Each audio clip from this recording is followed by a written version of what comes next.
अच्छा, ये जो किला जयगढ़ है, ये उन्हीं मान सिंह का है जो जोधाबाई मतलब अकबर के साथ शादी हुई थी। यही बड़ी समस्या है। हर आदमी हमारे इतिहास में कहीं भी लिखा हुआ नहीं है, लेकिन ये एक serial Jodha Akbar serial picture बना के हमारे हिंदू संस्कृति को, हिंदुओं का, सनातनी लोगों का, इन वीर योद्धाओं को सर झुकाने के लिए इनको एक पॉइंट मिल गया, झूठा पॉइंट बना लिया। कोई इतिहास में कहीं लिखा हुआ नहीं है। एक सीरियल और एक पिक्चर बना के इन्होंने झूठा, एक जोधाबाई आमेर की राजकुमारी थी, कोई उसको मान सिंह की बहन बताता है, कोई कौन बताता है, अकबर से शादी करती। लेकिन जोधाबाई नाम की राजकुमारी आमेर के अंदर थी ही नहीं। मैं उसी किले में बैठा हूँ, जयगढ़ फोर्ट के सामने, जो राजा मान सिंह का किला था। और राजा मान सिंह 400 साल बाद अपने हिंदुस्तान की हर बहन बेटियों को, जो अफगानियों ने उठा के ले गए थे यहाँ पे, और 400 साल तक उनको लूटा था, उनकी अक्सर असमत लूटी थी, उसका बदला लेने के लिए 400 साल बाद अफगानिस्तान जाके वहां पे भयंकर गदर मचा सकता है और वहां पे इतना खौफ पैदा कर सकता है कि आज भी वहां पे बच्चा भी रोता है, कहते हैं चुप हो जा, नहीं मान सिंह आ जाएगा। कहावत है, मात सुनावे बाल का मान सिंह रणगात, भूलो नहीं काबुल आज भी वो खांडो वो हाथ। माता आज भी अपने बच्चों को मान सिंह रणगाथा के बारे में सुनाता है कि काबुल आज भी वो मान सिंह का हाथ खाना नहीं भूला है। वो मान सिंह क्या अपनी बहन किसी अकबर को या मुस्लिम को दे सकता है?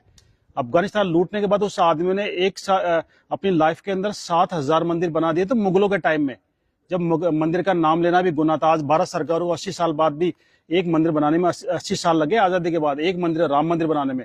उस आदमी ने मुगलों के टाइम में, अकबर के टाइम में, जब मंदिर का नाम लेना भी गुनाह था, उस आदमी ने 7,000 मंदिर बना दिए थे। वो शख्स अपनी बहन किसी मुगल को दे सकता है? गले उतरती है आपके? ये झूठी कहानी बनाई गई है। जोधा नाम की कोई राजकुमारी थी ही नहीं। मैं आज क्लियर कर दूं आपको। जोधा आमेर के अंदर एक दासी पुत्री थी। मान सिंह के फादर का नाम था भगवान दास और भगवान दास के फादर का नाम था भारमल।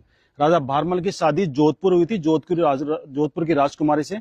उनके साथ जो दासी आई थी वो पर्शियन थी, ईरानी मुसलमान थी, वो शिया मुसलमान थी, पर्शियन थी। उसकी दासी की लड़की, दासी जो डिलीवरी पीरियड में खत्म हो गई थी, उसकी बच्ची, जिसको आमेर की रानी ने, भारमल की वाइफ ने पाल पोस के बड़ा किया, बच्ची की तरह रख के उसको दूध पिला के बड़ा किया। उसकी शादी, क्योंकि वो मुस्लिम थी इसलिए उसका धर्म खराब नहीं हो, इसलिए उसको बेटी के बराबर पाल के उसकी शादी अकबर जैसे बादशाह से करके अपना धर्म निभाया था कि किसी मुस्लिम की शादी हिंदू से नहीं करूं।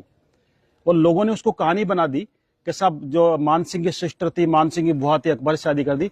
मान सिंह जैसा तो योद्धा ही नहीं था। अगर मान सिंह नहीं था उस समय सनातन ही खत्म हो जाता। आज हर मंदिर के ऊपर आपको पचरंगा झंडा नजर आता है। पता है पचरंगा झंडा क्यों लगाते हैं? अफगानिस्तान के 5 कबीलों को जो हराया था, 5 टुकड़ों में डिवाइड था अफगानिस्तान, काबुल, कंधार, बलख, गजनी और तजाक। खूंखार कबीले थे। दुनिया की कोई सेना वहां पे गई लेकिन जिंदा वापस नहीं आई थी। उस अफगानिस्तान को मान सिंह ने एक युद्ध में पूरे कंट्री को परास्त कर दिया था। 5 के झंडे छीने, उनको 5 को मिलाए, उस विजय की याद में अपना पचरंगा झंडा रखा था। उससे पहले अफगानियों ने यह हालत कर दी थी हिंदुस्तान की। हरिद्वार जाते, हरिद्वार में जितने भी पंडित थे सारे पंडितों को मार दिया था, सारे पूजा वहां पे बंद हो गई थी। मान सिंह ने वहां पे जाके दोबारा से हिंदुस्तान के सारे पंडितों को बुलाया, सोरोजी से बुलाया, आसपास के गांव से बुलाया, और वापस वहां पे हर की पौड़ी बनाई और दोबारा से वहां पे धार्मिक प्रक्रिया स्टार्ट हुई थी। हिंदुस्तान के हर कोने से पंडित गए थे। राजा मान सिंह को धर्म रक्षक माना था और उनके पचरंगे झंडे को मिला के, 5 कलर को मिला के आगे से तीखा करके उसको धर्म ध्वजा का रूप दिया था।